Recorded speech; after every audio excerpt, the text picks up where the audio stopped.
forward palihog. So magpupunmos-kamos na parang Miss Universe. Okay. First, I declare our first runner-up.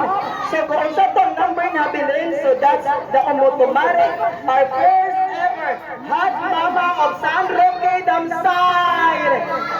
Our first runner-up of Hot Mama is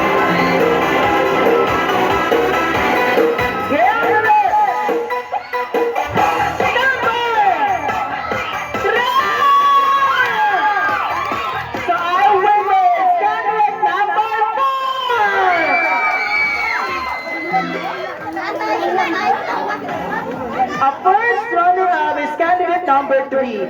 And our Hot Mama 2021 is number 4!